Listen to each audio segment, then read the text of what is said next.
কোচবিহারের মাথাভাঙা, আলিপুরদুয়ারের ফালাকাটা দুই জায়গাতেই রাস্তার সমস্যা, আর সেই সমস্যা মেটাতে দুই জায়গাতেই তৈরি হচ্ছে নতুন রাস্তা।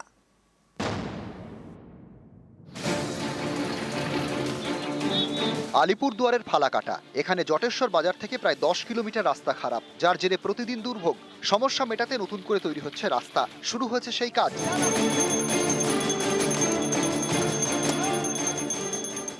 পাঁচখানা গ্রামের উপকার হলো। রাস্তা ভাঙা, চলা যায় না রাস্তা দিয়ে। এখন হলে টোটো চলবে, ছাত্রছাত্রী চলবে, সবাই ভালোভাবে চলবে। এটা খুশি আপনারা? খুশি। প্রায় 10 কিলোমিটার নতুন রাস্তা, খরচ 9 কোটি টাকা। 9 কিলোমিটার 600 মিটার। এখানে আমাদের জটেশ্বর রোড থেকে একদম আমাদের গোপননগর ভায়া গোপননগর বালাসুন্দর হয়ে ধূপগুড়ি ফালাকাটা 31 NS এর তফসিতলার মোড়ে ঠেকছে। এটা আমাদের সত্যিকারের আনন্দের খবর যে অনেকদিন পর হলেও যে এই রাস্তাটা একদম ভালোভাবে 9 কোটি টাকার উপরে ব্যয়ে এই রাস্তাটা হচ্ছে।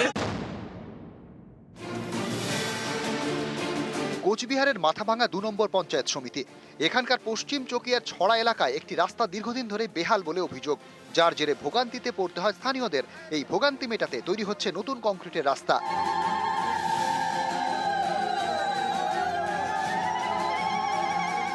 একটা সময় ছিল আমাদের এই রাস্তা টোটোওয়ালাকে বললে টোটোওয়ালা যেতেই চাইতো না। যাক, সেই কষ্টের আমাদের অবসান হলো আর কি। যত তাড়াতাড়ি হয়। কতজন লোক হবে এই পাড়াতে? এই পাড়াতে তো 200 জনের কাছাকাছি। 208 মিটারের সিসি রোড প্রায় 7 লক্ষ টাকা ব্যয়ে কাজের সূচনা করেছি। সারা ব্লক জুড়ে উপকৃত হবেন। কোচবিহার থেকে রাজেশ দাস, আলিপুরদুয়ার থেকে রাজকুমার কর্মকার, নিউজ 18 বাংলা। নদিয়ার শান্তিপুরে গঙ্গার পাড় দখল, তৈরি হচ্ছে একের পর এক দোকান, আর এ নিয়েই রাজনৈতিক চাপানোতর তুঙ্গে।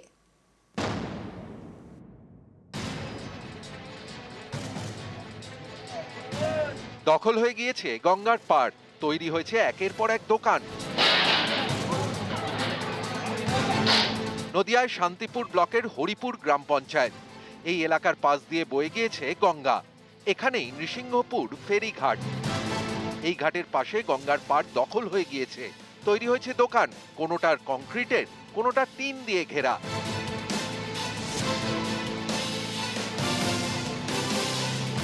দাদা, এই যে এখানে দোকান করেছেন, কাউকে জিজ্ঞাসা করে করেছিলেন বা পঞ্চায়েতকে জিজ্ঞাসা করেছিলেন? না না, এমনি বসেছি আমরা। পঞ্চায়েতের পারমিশন ছাড়া কিভাবে করলেন? এমনি জায়গা ফাঁকা পড়েছিল। তা পঞ্চায়েত এখন এইগুলো উচ্ছেদ করার জন্য লিখিত করেছে উচ্চতর মহলে। ও পঞ্চায়েত আসলে আমরা উঠে যাব।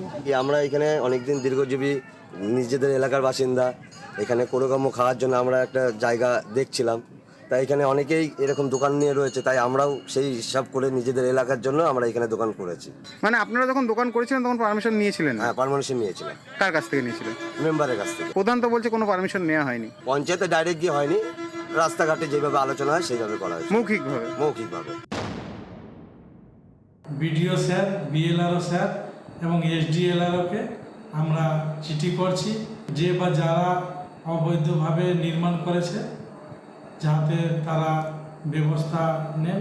ওই জায়গায় আমরা কোনো রকমে আমরা পারমিশন দিতে পারি না, আমাদের এখতিয়ারে নেই। এই গঙ্গার পাড় দখল নিয়ে স্থানীয় বিজেপি এবং তৃণমূলের মধ্যে শুরু হয়েছে তরজা। এর জন্য দায়ী বাজারপাড়া ওয়ার্ডের যে মেম্বার, সে যাকে বসে তার থেকে 20,000, 25,000, 10,000, যার থেকে যেরকম পারছে সে তার থেকে টাকা তুলছে আর বসাচ্ছে। আর এই জন্য দায়ী আছে হরিপুর অঞ্চলের প্রধান যদি আশকারা না দেয় তাহলে ও এখানে করতে পারে না। যদি একটা গ্রামের লোক এসে বলে খেতে পাচ্ছি না, তার দেওয়াটা কি অন্যায়? বিজেপি যে কথাটা বলছে জানে না কারা করছে। ওখানে যদি দেখা যায় যে ম্যাক্সিমাম দোকানদার যা, তার ম্যাক্সিমাম বিজেপির ওরা রাজনৈতিক চক্রান্ত করছে। আমি কিন্তু কে বিজেপি কে তৃণমূল আমার দেখিনি। এলাকার লোক, সে দুস্থ লোক, সে যদি করে, সে দোষটা কোথায় আছে? নদিয়া থেকে রঞ্জিত সরকার, নিউজ 18 বাংলা। বাঁকুড়ায় বেহাল জলের ট্যাঙ্ক, যে কোনো সময়ে ভেঙে পড়ার ভয়। নিউজ 18 বাংলায় এই খবর দেখানোর পরেই তৎপরতা। দুটি বিপজ্জনক ট্যাঙ্ক ভেঙে ফেলার কাজ শুরু। বাঁকুড়ার বিষ্ণুপুর পুরসভা, এখানেই দুটি জলের ট্যাঙ্কের অবস্থা বেহাল। স্থানীয়দের দাবি যে কোনো সময় ভেঙে পড়তে পারে। সম্প্রতি এই খবর দেখায় নিউজ 18 বাংলা, এরপরই তৎপরতা। তড়িঘড়ি দুটি জলের ট্যাঙ্ক ভেঙে ফেলার সিদ্ধান্ত নেয় পুর ও নগর উন্নয়ন দপ্তর। ডাকা হয় টেন্ডার। এরপরই কুমারী টকির কাছে জলের ট্যাঙ্ক ভাঙার কাজ শুরু। এই ট্যাঙ্কের কাছে অনেকের বাড়ি, রয়েছে নতুন পাম্প হাউস, তাই সাবধানে ভাঙার কাজ চলছে যাতে কোনো বিপদ না হয়। 3 মাসের মধ্যে দুটি ট্যাঙ্ক ভাঙার কাজ শেষ হবে। এখন মোটামুটি ভাঙার অনুমতি পেয়েছে, ভাঙা হয়েছে, উপর পর্যন্ত ভাঙছে। এখন মানে যে ভয়টা ছিল সে ভয়টা নেই। জল মোটামুটি আমরা দুবেলা সার্ভিসিং পাচ্ছি। এখন প্রায় আপনার মাস 3 লাগে আমাদের, তবে একটু এটা এখানে বিপজ্জনক অবস্থায় আছে। তো সাইডে বসতির জন্য আমরা এটাকে দেখে দেখে ভাঙছি যেন কোনো মানুষের অসুবিধা না হয়।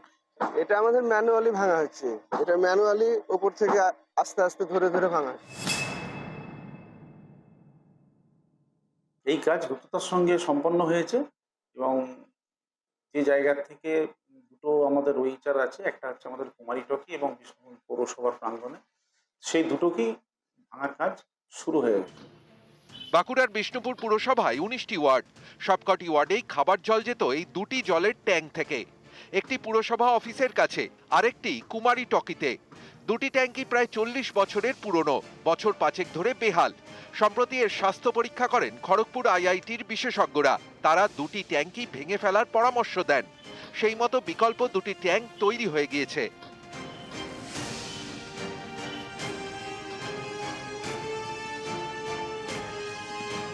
বিকল্প ট্যাঙ্ক তৈরি, কিন্তু তা সত্ত্বেও বেহাল একটি ট্যাঙ্ক ব্যবহার করা হচ্ছে, আরেকটি এমনি দাঁড়িয়ে রয়েছে। নিউজ 18 বাংলায় এই খবর দেখানোর পরই তৎপরতা।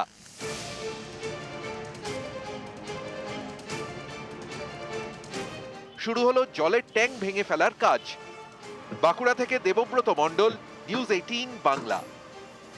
নজর রাখবো তাজপুরের দিকে। তাজপুরে রমরমে বেআইনি হোটেল, নিষেধাজ্ঞা উপেক্ষা করে হোটেল নির্মাণ, কোস্টাল রেগুলেটিং আইনকে বুড়ো আঙুল। সমুদ্রের পাড়ে বেআইনিভাবে হোটেল তৈরি হচ্ছে। হোটেলের দেওয়ালে আছড়ে পড়ে সমুদ্রের ঢেউ। তাজপুরে প্রায় 150টি হোটেল, কিন্তু কিভাবে হোটেলগুলো তৈরি হচ্ছে? আমাদের সঙ্গে রয়েছেন প্রতিনিধি পঙ্কজ। পঙ্কজ, এতগুলো হোটেল সেখানে বেআইনিভাবে তৈরি হচ্ছে, প্রশাসন জানে না? এখানেই তো প্রশ্ন। দেখো, একেবারে অনিয়মিত তাজপুর, শুধু তাজপুর নয়, তাজপুর মন্দারমণি জুড়ে কিন্তু বেআইনিভাবে হোটেল তৈরি হচ্ছে, এমনটাই কিন্তু অভিযোগ আসছে। এখানে কোস্টাল রেগুলেটেড জোন, যার আইন রয়েছে প্রায় সমুদ্র থেকে প্রায় 500 মিটার দূরেই কিন্তু সমুদ্রের উপকূলবর্তী এলাকায় সেখানে হোটেল তৈরি করার নিয়ম। তাকে আইনকে বুড়ো আঙুল দেখিয়ে সমুদ্রের গাড়োয়াল তৈরি করে সেখানে হোটেল তৈরি হচ্ছে। এমন চিত্র ধরা পড়লো যেখানে তাজপুর এলাকায়, তাজপুরে কংক্রিটের নির্মাণ গাড়োয়াল দিয়ে তৈরি করে হোটেল তৈরি করছে বেআইনিভাবে। সেক্ষেত্রে অভিযোগ করছে স্থানীয়বাসীরা। অভিযোগ পেয়ে কিন্তু যেখানে মন্দারমণি কোস্টাল থানার পুলিশ এসে ওই হোটেল যেখানে তৈরি হচ্ছে তার সেখানে হোটেল কর্মী এবং যেখানে মিস্ত্রি রয়েছে তাদের মধ্যে 2জনকে কিন্তু আটক করেছে। এক্ষেত্রে দেখা গেল যে সৈকত সরণি, দীঘা, শঙ্করপুর, মন্দারমণি, তাজপুর জুড়েই কিন্তু এই বেআইনি হোটেলের রমরমা দিনের পর দিন বেড়েই আছে। তুমি জানো, যেখানে মন্দারমণি এলাকায় গত 1 মাস আগে যেখানে জাতীয় পরিবেশ আদালতের পক্ষ থেকে যেখানে 144টি হোটেল ভাঙার নির্দেশ দিয়েছিল, সেটা এখনো কিন্তু বিচারাধীন রয়েছে। সেক্ষেত্রে তারপরেও যে এইরকম দৃশ্য দেখা গেল তাজপুর এলাকায়, যা নিয়ে কিন্তু প্রশ্ন তুলছে প্রশাসনের কাছে স্থানীয় বাসিন্দারা। অনিন্দিতা, বেশ, ধন্যবাদ পঙ্কজ।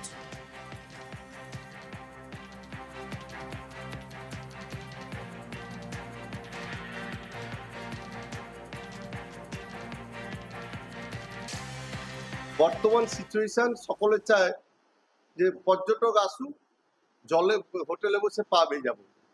এটা দেখার দায়িত্ব আমাদের অ্যাসোসিয়েশন নয়, দেখার দায়িত্ব প্রশাসনের। প্রশাসন যদি না দেখেও না দেখার ভান করেন, এতে আমাদের কিছু করার নেই। আমরা অ্যাসোসিয়েশনগতভাবে সতর্ক করেছি, আমরা অ্যাসোসিয়েশনগতভাবে বাধা দিয়েছি, যার ফলে তারা আমাদের অ্যাসোসিয়েশনভুক্ত হয়নি বাধা দেওয়ার ফলে। কিন্তু দিনের পর দিন কাজ হয়ে গেছে। প্রশাসন তো দেখতেই পাচ্ছেন, প্রশাসন স্পটে গিয়ে ঘুরে আসছেন। প্রশাসনকে জানিয়েছি, অ্যাসোসিয়েশনের সেক্রেটারি শ্যামল দাসের মদতে এই সমস্ত বেআইনি নির্মাণ। যদি কেউ বলেছে যেটা ভুল বলেছে, আমি কখনো এই ধরনের মদত কাউকে দিইনি। আমি সবসময় এর বিপক্ষে, সবসময় এর প্রতিবাদ করে এসেছি। আর পদক্ষেপের আশ্বাস দিয়েছেন পঞ্চায়েত সমিতির সভাপতি। সমুদ্রের একবারে কাছাকাছি গাড়োয়াল তৈরি করছেন প্রতিভাবান ব্যক্তি, আমরা তাদের নির্দেশ দিয়েছি এবং আমাদের পঞ্চায়েত সমিতিতে কোনো পারমিশন নেই, অবৈধ যারা কনস্ট্রাক্ট করছে পুলিশ প্রশাসনকে হস্তক্ষেপ করতে বলা হয়েছে এবং আমরা নিজেরাও ব্লক থেকে এবং পঞ্চায়েত সমিতির পক্ষ থেকে আইনগত ব্যবস্থা গ্রহণ করার ব্যবস্থা করব।